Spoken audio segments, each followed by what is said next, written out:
말씀입니다. 오늘 말씀은 신약성경 요한복음 17장 9절로 13절의 말씀.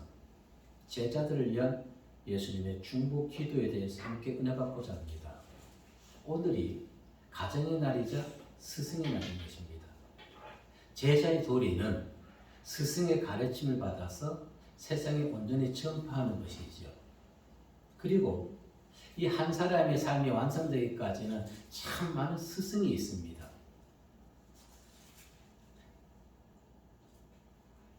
세상에 살아가는데도, 지식을 얻는데도, 세상 지혜를 얻는데도 초등학교 때부터 중고등부, 대학부, 대학원까지 또 인생에 대해서 많은 스승들이 있지만 가장 중요한 스승을 우리는 잃어버리고 있다는 것입니다.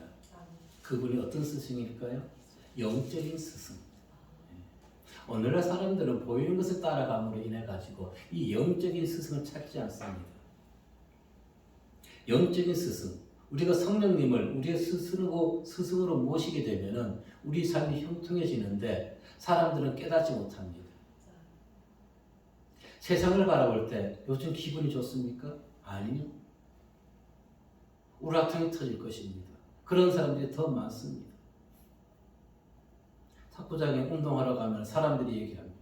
현실에 대해서. 오늘 본문에서 히브리서 기자는 제자의 도가 무엇인지를 보여주었습니다. 히브리 13장 7절에 보면 이렇게 얘기합니다. 하나님의 말씀을 너희에게 일러주고 너희를 인도하던 자들을 생각하며 그들의 행실의 결말을 주의하여 보고 그들의 믿음을 본받으라. 우리는 누구를 본받아야 될까요? 예수님. 아멘. 그리고 신앙의 선배들. 그런데 보이지 않는 예수님 따르는 길을 사람들은 어리석게 생각합니다. 무엇을 따릅니까? 세상의 권력을 따릅니다. 그들의 이상을 따릅니다. 이성을 따릅니다. 그러나 그와 같은 모든 것들은 우리에게 참된 기쁨과 즐거움을 주지 못합니다. 찰나적으로 일시적으로는 줄 수 있습니다. 그러나 내주하시는 성령 스승님 안에서 언제나 심령의 기쁨과 즐거움을 누리시는 성도들이 모두 되시기를 이 시간 주의 이름으로 축복하고 기도하겠습니다. 아멘. 첫 번째 우리에게 들려준 말씀은 성도는 모두가 하나님의 소유라는 것입니다. 9절의 말씀 다시 읽어보도록 합니다. 시작. 내가 그들을 위하여 비옵나니 내가 비옵는 것은 세상을 위함이 아니요 내게 주신 자들을 위함이니이다. 그들은 아버지의 것이로소이다. 아멘. 오늘 말씀에 들어가기 앞서 먼저 한 가지 말씀드릴 것이 있습니다. 우리가 성경을 읽다 보면은 오늘 본문 9절에서 나오지만 비옵나니, 빕니다, 빌기를 다하네, 빈다는 용어가 많이 나옵니다. 자, 그리고 찬양할 때 찬양 가사 중에서도 빕니다, 비오니 이런 단어가 나옵니다. 이것은 성경적인 바른 용어가 아니라는 것을 먼저 말씀드리겠습니다. 기도의 목적은 무엇입니까? 의식이 있는, 즉 하나님께 전인격을 소유하신 하나님께 기도하고 그 응답을 받는 것입니다. 우리가 요청하는 것이지요. 기도는 요청하는 것입니다. 그런데 빈다는 것은 무엇을 의미합니까? 우상을 섬기거나 무속 신앙인들이 무인격, 즉 의식이 없는 신들에게 행하던 미신적인 행위인 것입니다. 그래서 저는 찬송가 부를 때도 빕니다, 비옵나니 이런 것을 기도합니다, 간구합니다, 요청합니다로 개선해서 부릅니다. 그것이 잘못된 것이 아닙니다. 그래서 성경 읽을 때도 빈다는 요구가 나올 때 기도나 요청이나 간구한다는 것을 인식하시고 그와 같이 성경을 읽으시길 바라겠습니다. 자, 오늘 본문에서 예수님께서 제자들을 향해서 하나님께 기도하신 내용이 있지요. 이유는 제자들이 당신의 소유이기 때문에 하나님의 소유라는 것입니다. 그리고 하나님께서 그들을 안전하게 지켜달라고 지금 중보 기도를 하고 있는 것입니다. 조금 전에 얘기했듯이 성도는, 아니 모든 인간은 하나님의 소유인 것입니다. 사람들이 착각합니다. 예수 믿는 사람만 하나님의 소유인 것으로. 아닙니다. 우리에게 무엇이 있습니까? 하나님이 주신 영이 있죠. 성령이 있습니다. 영. 자신들은 하나님의 자녀가 아닌 줄 알고 있습니다. 그래서 우상을 섬깁니다. 우상을 섬깁니다. 잘못된 것이죠. 그러나 예수님께서 그 모든 자들을 위해서 지금 하나님께 기도하는 것이 아니라는 것입니다. 누구를 위해서 기도합니까? 당신을 구주로 믿는 그 사람들을 위해서만 기도해 주시는 것입니다. 아멘.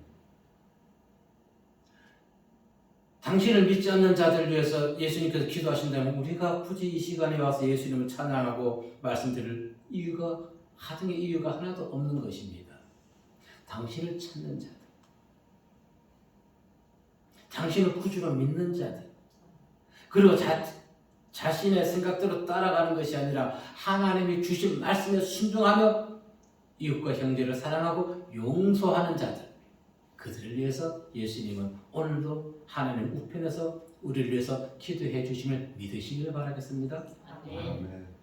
베드로 사도도 분명히 얘기했습니다. 우리는 그의 소유된 백성이라고. 베드로전서 2장 9절의 말씀 읽어보겠습니다. 시작. 그러나 너희는 택하신 족속이요 왕 같은 제사장들이요 거룩한 나라요 그의 소유가 된 백성이니 이는 너희를 모든 것을 불러내요 그의 기이한 빛에 들어가기 위해 아름다운 덕을 선포하려 하심이라. 아멘. 그분의 덕, 업적을 얘기하는 것이지요. 능력, 기사. 우리가 예수 믿는 것은 하나님의 사랑 때문인 것입니다. 우리가 잘나서 예수 믿는 거 아닙니다. 하나님이 우리를 죄악된 가운데서 택해 주셨기 때문에 영원히 죽을 수밖에 없는 우리를 당신의 그 십자가 희생을 통해서 믿는 자에 한해서 의롭게 정결케 해주시고 우리를 그분의 자녀 삼아 주신 것, 우리는 그것을 한시라도 잊어서는 안 되는 것입니다. 왜? 이사야 선지자는 하나님께서 우리를 창조하신 목적에 대해서 얘기해주고 있습니다. 이 백성은 나를 위하여 내가 창조하였고 나를 찬송하게 하려는 백성이라고 말합니다. 그러면 믿는 자들이 세상에서 어떻게 행동해야 될까요? 똑같이 모든 문제들을 법정으로 가져가고 가야 되는 것인가요? 아니면 용서해 주는 것이 마땅한 것인가요? 저는 법정도 좋겠지만은 용서를 더는 권하고 싶습니다. 용서하는 마음 가지시기 바랍니다. 오늘 본문에서 예수님께서 제자들을 위해서 기도하신 이유가 있다는 것입니다. 당신이 이 세상을 떠나신 이후에 세상은 악한 것이기 때문에 당신을 믿는 모든 자들이 어떻게 된다? 그 악한 영에 의해 가지고 핍박과 고난을 받게 된다는 것입니다. 그래서 예수님께서는 그 하나님의 소유된 백성들을 지켜달라고 하나님께 기도하고 있는 것입니다. 시편 기자는 이렇게 노래했습니다. 여호와가 우리 하나님이신 줄 너희는 알지어다. 그는 우리를 지시니요 우리는 그의 것이니 그의 백성의 것이요 그의 기르시는 양이로다고 얘기했습니다. 우리는 그분의 양인 것입니다. 하나님은 자신의 소유된 백성들을 목자가 양을 돌보듯이 지켜보호하십니다. 우리 하나님께서는 어떻게 세밀하고 안전하게. 신명기 7장 6절에서 보면 이렇게 얘기합니다. 읽어봅니다. 시작. 너는 여호와 내 하나님의 성이라. 내 하나님 여호와께서 지상 만민 중에서 너를 자기 기업의 백성으로 택하셨나니. 아멘. 자, 바울은 이에 대해서 분명히 얘기해 줍니다. 언제부터 우리는 그분의 백성이었을까요? 창세 전부터 우리는 그분의 백성이었던 것입니다. 창세 전부터. 창세기 에베소 1장 4절에 보면은 곧 창세전에 그리스도 안에서 우리를 택하사 우리로 사랑 안에서 그 앞에 거룩하고 흠이 없게 하시려고. 아멘. 우리 하나님의 백성들은 주님의 보혈에 의해 가지고 흠이 없어야 되는 것입니다. 그런데 우리는 세상 살아가면서 먼지와 티와 때를 많이 묻히고 살아갑니다. 왜? 세상 것이 좋아 보이기 때문에. 세상 것이. 우리는 분명히 알아야 됩니다. 성도는 하나님을 기쁘시게 해야 된다는 것입니다. 지난 한 주간 얼마나 많이 하나님을 기쁘시게 하는 삶을 살아갔습니까? 마음에서 원한을 가지고 미움이, 분함이 싹트지 않았습니까? 얼굴을 보니까 전혀 저는 그렇지 않습니다. 예, 중간중간 저는 사단이 과거에 화났던 일을 자꾸 속에서 치밀어 오르게 합니다. 그런데 보십시오. 그것을 그대로 따라가서 생각하고 말하게 되면은 이미 사단이 승리하게 되는 것입니다. 나를 힘들게 했던 모든 일들, 나를 아프게 했던 모든 과거들, 그것이 떠오를 때 예수 이름으로 물리치시기 바랍니다. 아멘. 떠나가. 사단의 목적은 우리 심령이 화평하고 평안한 것을 방해하기 위한 것입니다. 그런데 많은 성도님들이 그것을 끌려가는 것입니다. 나의 이익만, 나의 육신의 생각만 하고 있다는 것입니다. 왜 희생과 봉사와 충성할 생각을 하지 않나요? 그런 생각을 하지 않으면서도 어떻게 하나님을 믿는 자들이라고 할 수 있겠습니까? 제가 주보에도 항상 얘기했지만 기드온의 300용사는 나라를 구했는데 이 나라의 300명 사람들은 나라를 망하게 하고 있다는 것입니다. 그 중에 보세요. 최소한의 40%는 믿는 자들이라는 것입니다. 그런데 그들이 나라를 위해서, 국민을 위해서 희생과 충성과 봉사를 하고 있습니까? 아니에요. 자기들의 권력이 더 중요하기 때문에 나라가 힘들고 시끄럽고 어려운 것입니다. 강조하지만은 어느 단체를 움직이는 것은 전체 국민이 똘똘 뭉쳐야 되는 것은 아닙니다. 그 중에 나라를 이끌어가는 3%의 인력만 있다면 나라는 안정되게 이끌어갈 수가 있는 것입니다. 아니, 우리는 이 세상을 변화시킬 그 3% 안에 들어가는 성도가 되어야 할 줄 믿습니다. 네. 40% 중에서도, 믿는 40% 중에서도, 아니면 30% 중에서도 3%의 신앙을 가진 성도님들, 하나님은 그 자들을 기쁘게 또 높이 사용하실 줄로 믿으시길 바랍니다. 아멘. 오늘 10절의 말씀 읽어보도록 합니다. 시작. 내 것은 다 아버지의 것이요 아버지의 것은 내 것이오되 내가 그들로 말미암아 영광을 받았나이다. 아멘. 예수님은 예수님의 제자들로 인해 가지고 영광 받았다고 얘기하고 있습니다. 그리고 하나님 또한 그 제자들을 통해서 영광 받으시라는 것입니다. 자, 우리의 구세주 예수님께서는 이 땅에 계실 때 아버지와 다투셨나요? 부딪히셨나요? 의견 충돌이 있었나요? 없었어요. 이유는 딱 한 가지입니다. 예수님과 하나님의 관심사가 같았기 때문에 그렇습니다. 바라보는 관점이 같았던 것입니다. 하나님께서는 죄인을 구원하기 원하셨던 것이고 그 구원하기 위해서 예수님을 이 땅에 보내주셔서 영혼 구원을 이루고자 하는 예수님과 뜻이 같았기 때문에. 그런데 우리는 어떻습니까? 육신의 부모 자녀는 자주 충돌이 일어나지요? 자주 일어납니다. 목사 가정도 마찬가지입니다. 왜 그럴까요? 관심사가 다르기 때문에 그렇습니다. 바라보는 관점이 다르기 때문에 그렇습니다. 바라보는 관점이 같다면 의견 충돌이 일어나지 아니하고 다툼이 일어나지 아니합니다. 이제 목사 가정에서부터 다툼이 없어지기를 바라겠습니다. 아멘. 바라보는 관점이 같아야 되는 것이에요. 바라보는 관점이. 요한복음 7장 29절에서 이렇게 얘기합니다. 나는 아노니 이는 내가 그에게서 났고 그가 나를 보내셨음이니라. 무슨 얘기예요? 예수님께서는 모든 것을 아버지 뜻대로 따르고 순종했다는 것입니다. 아들이신 예수님과 아버지이신 하나님 간에는 다툼이 없으셨습니다. 다툼이 있을 때 아들인 예수님은 어떻게 행동했을까요? 마태복음 26장 39절에서 우리에게 그 비밀을 가르쳐주고 있습니다. 시작. 조금 나아가서 얼굴을 땅에 대시고 엎드려 기도하여 이르시되 내 아버지여 만일 할만하시거든 이 잔을 내게서 지나가게 하옵소서. 그러나 나의 원대로 마시고 아버지의 원대로 하옵소서 하시고. 아멘.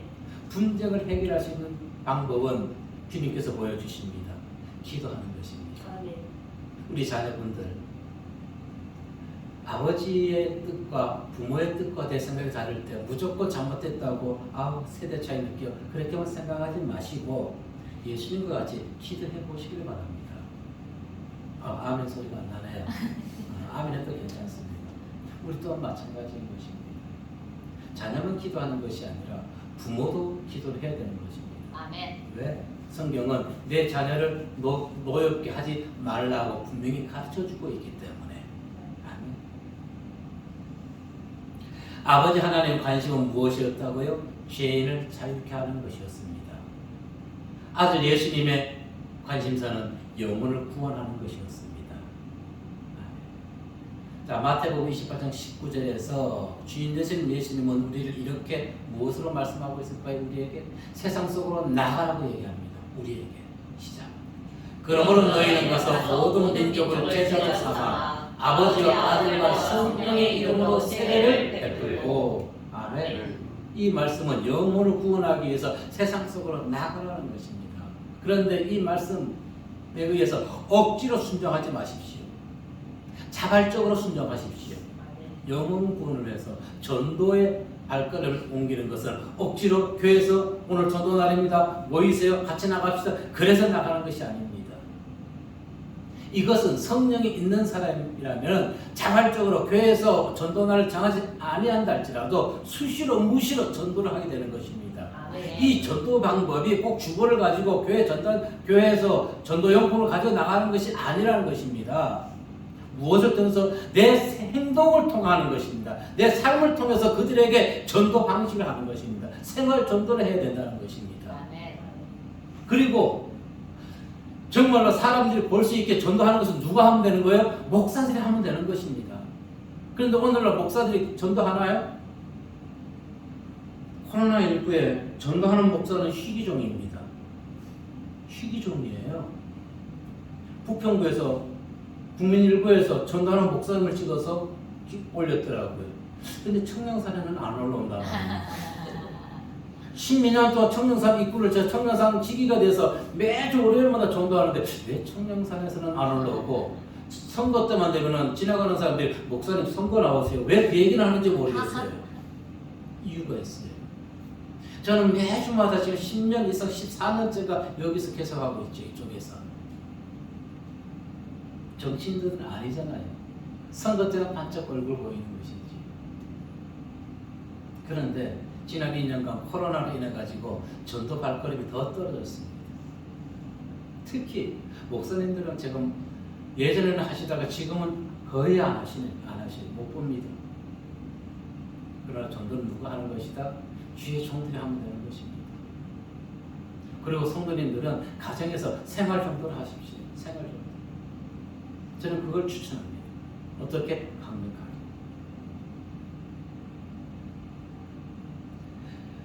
우리는 세상에 나가자 무엇만 바라봐야 됩니까? 영혼만 바라봐야 되는 것입니다. 세상에 나가서 영혼 구원을 바라보지 않는 것은 직무유기인 것입니다. 직무유기는 하나님 나라를 어지럽히게 됩니다. 세상에서도 직무유기를 하면 어떻게 되는가요? 나라가 혼란에 빠지고 문제가 발생하게 되는 것입니다. 이번에 최근에 국회 청문회 자리에서 왜 웃지 못할 총극이 벌어졌습니까? 그 사람의 비리를, 그 사람의 잘못된 점을 지적해야 할 사람들이 엉뚱한 곳에 정신 팔려가지고 한눈 팔아서 직무유기를 했기 때문에 이와 같은 코미디가 일어나는 것입니다. 그래서 그의 잘못된 점을 하나도 들추어내지 못했던 것이지요. 우리는 그러한 것을 보면서 성도가 직무유기를 해서는 안 된다는 것을, 영혼 구원만 바라보자는 것입니다. 아멘. 주인과 일꾼의 관심사가 같아야 되는 것입니다. 성도된 우리는 특히 아버지 하나님과 뜻이 같아야 되는 것이고, 뜻이 같아질 때 우리는 직무유기를 하지 아니하게 됩니다. 세속적 불의와 짝하게 되면 어떻게 될까요? 그것은 세속적 불의와 짝하는 것은 성도의 직무유기인 것입니다. 그리고 세속적인 불의에 빠지게 되면 아버지의 관심사와는 멀어지게 되는 것입니다. 그 결과 우리는 주인에게 책망받고 버림받게 되는 것입니다. 우리가 왜 주인으로부터 책망받고 버림받아야 됩니까? 근데 사단은 그것을 노린다는 것입니다. 하나님의 백성, 하나님의 자녀, 하나님께 기쁨과 즐거움을, 영광을 돌려드리는 것을 하지 못하게 우리를 세속적으로 빠져들게 한다는 것입니다. 오직 주인 되신 하나님, 우리를 죄에서 구원하시고 우리에게 참 자유와 기쁨과 영원한 즐거움을 주신 그 하나님을 기쁘게 해드리고 영광 돌려드리는 성도의 일상이 되시기를 주의 이름으로 축복하고 기도하겠습니다. 아멘. 두 번째 우리가 들려주신 말씀은 성도의 마음, 교회의 문은 세상을 향해 열려 있어야 한다는 것입니다. 11절의 말씀 읽어봅니다. 시작. 나는 세상에서 있지 아니하노라. 그들은 세상에 있었고 나는 아버지께로 가옵나니 거룩하신 아버지여 내게 주신 아버지의 이름으로 그들을 보존하사 우리와 같이 그들도 하나가 되게 하옵소서. 아멘. 하나가 되게 해달라는 것은 무엇을 얘기합니까? 연합을 얘기하는 것입니다. 성도가 서로 연합이 되어야 된다는 것입니다. 예수님은 기도 중에 이렇게 얘기했습니다. 거룩하신 아버지여. 거룩은 히브리 종교의 기본 관념인 것입니다. 이 레위기 10장 10절의 말씀 보면은 시작. 그리하여야 너희가 거룩하고 속된 것을 분별하며 부정한 것을 분별하고. 아멘. 거룩은 죄와 가까이 할 수 없는 것이죠. 왜? 거룩은 하나님의 속성이기 때문에. 그리고 이 아버지란 말에는 어떤 의미가 있습니까? 사랑이 담겨 있습니다. 사랑.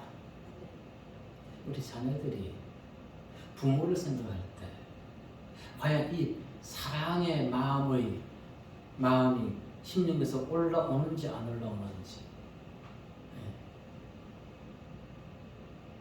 자녀는 아버지, 부모의 이름을 떠오를 때 이 사랑이 더 올라야 되는 것입니다. 오늘날 우리 자녀들이 과연 이와 같은 사랑 아니면은 어떤 것이 더 떠오를까요? 왜 우리 부모님은 세상 사람처럼 잘 나가는 사람처럼 권력과 물질이 없어서 내가 이렇게 짤짤이 이렇게 고생할까 생각하는 자녀가 되어서는 안 된다는 것입니다.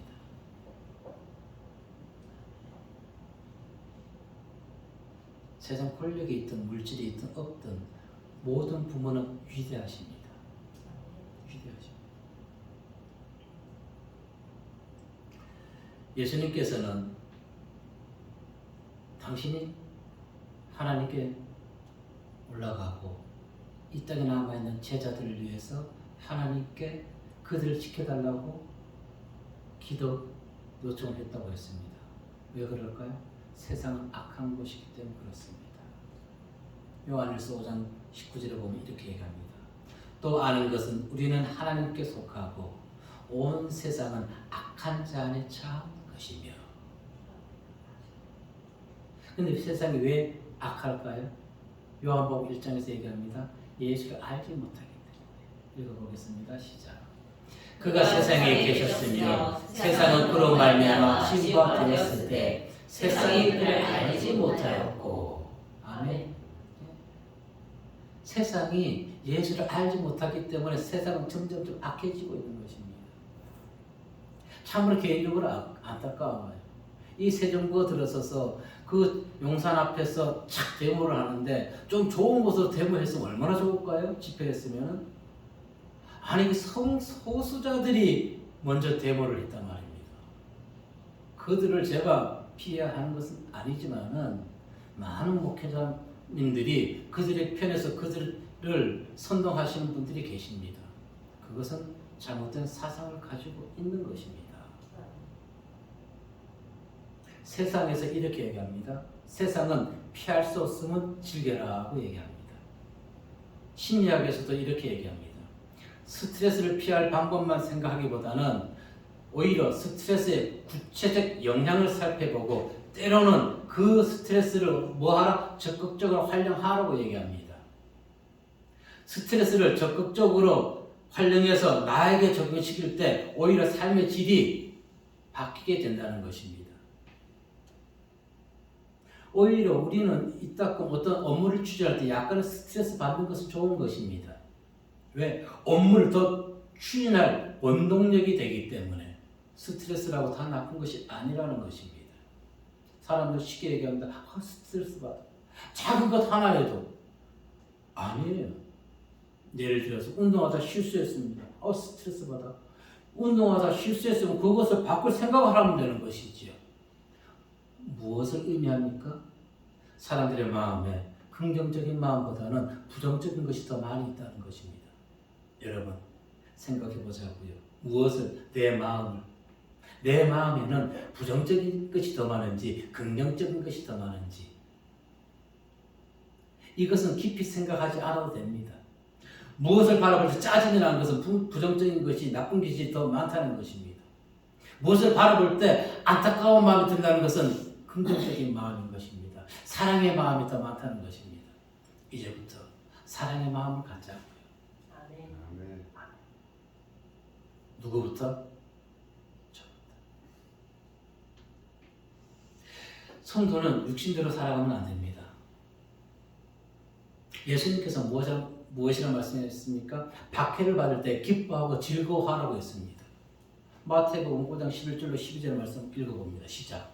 나로 말미암아 너희를 욕하고 박해하고 거짓으로 너희를 거슬러 모든 악한 말을 할 때에는 너희에게 복이 있나니 기뻐하고 즐거워하라. 하늘에서 너희의 상이 크니라. 너희 전에 있던 선지자들도 이같이 박해하려 되니라. 아멘. 그런데 이 말씀이 우리에게 일상에서 적용되면은 정말로 기뻐할 사람이 있나요? 극히 드뭅니다. 극히. 그런데 훈련받고 연단받고 나면은 기뻐하고 즐거워지게 되는 것입니다. 아멘. 제가 언제부터 이 마음이 들더라고요. 운동하면서 못한다고 저를 지적하는데 제가 못하는 편은 아닌데 제가 생각해도 못하는 편은 아닌데 못한다고 하는데 아무렇지도 않아요. 그래서 스스로 생각했습니다. 하나님 감사합니다. 조금은 더 변했네요. 예. 누군가가 나의 잘못을 지적할 때 기뻐하시기 바랍니다. 즐거워하시기 바랍니다. 그런데 가장 안 되는 부분이 있어요. 누굴까요? 부부입니다. 사부가 저한테 뭐 얘기하면 이게 성질이 나지. 성질이 나요. 속에서 이런 마음이 들어요. 신은 이런 마음이 막 나올 때 있어요. 그래서 아니다. 너를 위해서 희생하고 기도하는데 너가 그런 마음 가지면 안 되지. 사단을 물러가라. 아멘. 그렇게 돼요. 무슨 얘기를 하고자 하는 걸까요? 가족 안에서 사랑을 행한다는 것이 그만큼 힘이 든다는 것입니다. 가장 가까운 사이에 없어. 그런데 가장 가까운 사이일수록 더 소중히 여겨야 되는 것입니다. 아멘. 소중히 여기지 않아요. 소중히 여기시길 바랍니다. 아멘. 그래서 우리는 세상은 평안할 때 기뻐하고 즐거워하지만은 성도는 그 어떤 환경 가운데서도 평안할 때도 기뻐하고 즐거워해야 되지만 오늘 예수님께서 제자들에게 얘기했던 것처럼 고난과 박해를 받을 때도 기뻐하고 즐거워하십시오. 왜? 우리는 주님의 자녀이기 때문에. 그 증거라는 것입니다. 그러면 예수님의 제자들은 어떻게 행동했을까요? 사도행전 5장 41절 말씀 보도록 합니다. 시작. 사도들은 그 이름을 위하여 능력받는 일에 합당한 자로 여기심을 기뻐하면서 공회합을 떠납니다. 아멘. 여러분 이 말씀이 공회합을 우리가 예수님으로 인해서 핍박받는데 그들이 즐거워하고 그 공회 앞에서 떠났다는 것입니다. 세상적으로 보면 바보 천치예요. 누구 자기들을 비방하고 비난하는데 기뻐하고 하거릴 사람이 어디 있습니까? 그러나 주님 안에서는 예수 믿는 성도에게서는 이와 같은 자들이 주님을 닮아가는 성도가 되었다는 것입니다.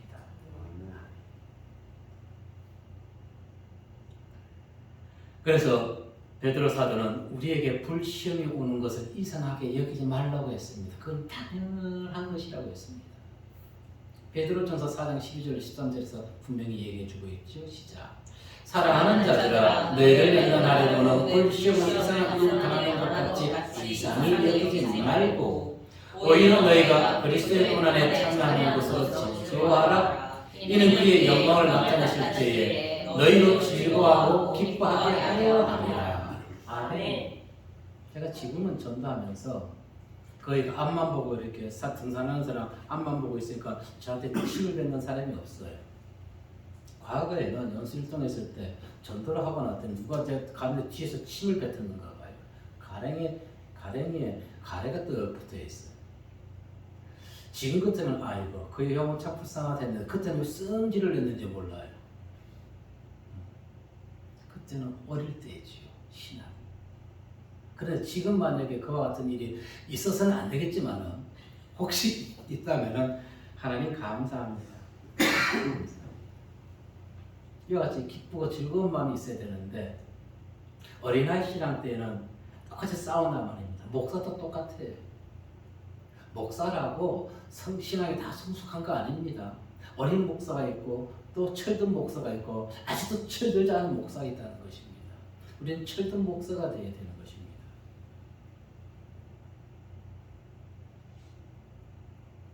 가정에서 철이 제일 안 드는 사람이 누굴까요? 아버지예요. 아버지가 철이 안 들어요. 아버지들이. 네.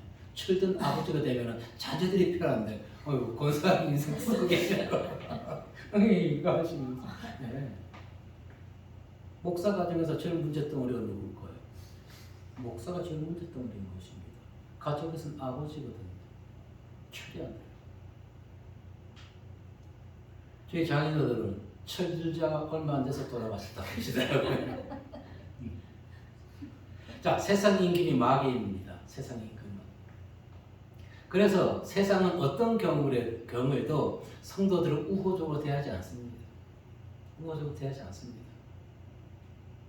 그래서 분명히 예수님도 베드로 사도도 사울 사도도 분명히 얘기했습니다. 이상히 여기지 말라는 것이다. 바울 사도도 이상히 여기지 말라고 했습니다. 그것은 우리가 주님의 제자된 증거이기 때문에. 자, 근데 앞서 말씀드렸다시피 우리는 현실을 인정하고 기뻐하는 마음을 갖기 위해서는 예수님 그걸 닮아가야 된다는 것입니다. 그리고 우리는 세상을 향해서 문을 열어야 되는 것입니다. 어떻게 문을 열어야 될까요? 영혼구원을 위하고 예수님의 마음으로 상대방들 궁일이 불쌍히 여길 그 마음을 가져야 되는 것입니다. 저 사람이 나로 인해서 얼마나 힘들었을까?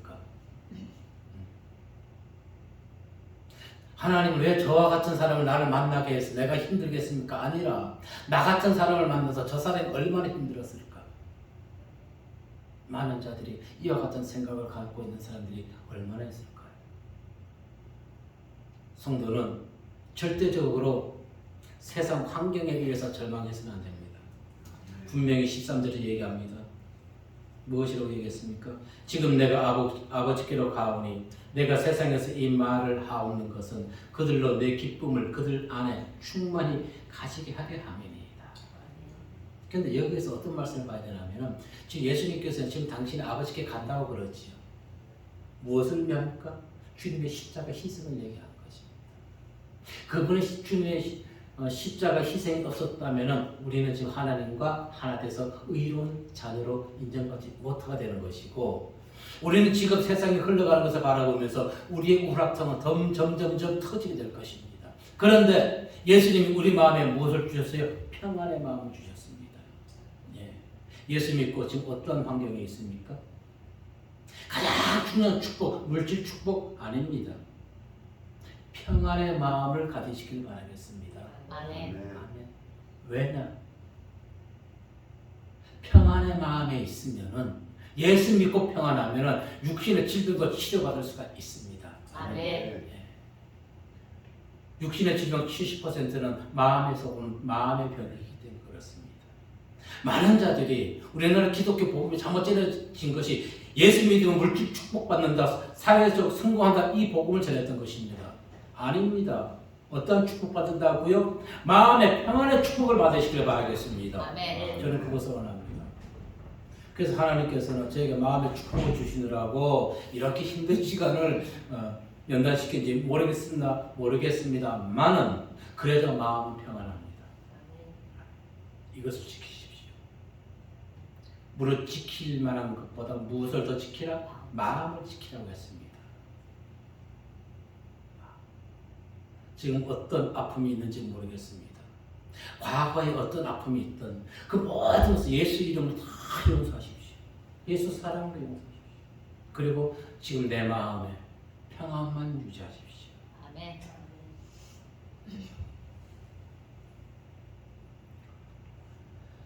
주님께서 왜 우리를 위해 기도하셨을까요? 그 모든 것을 이겨내라고.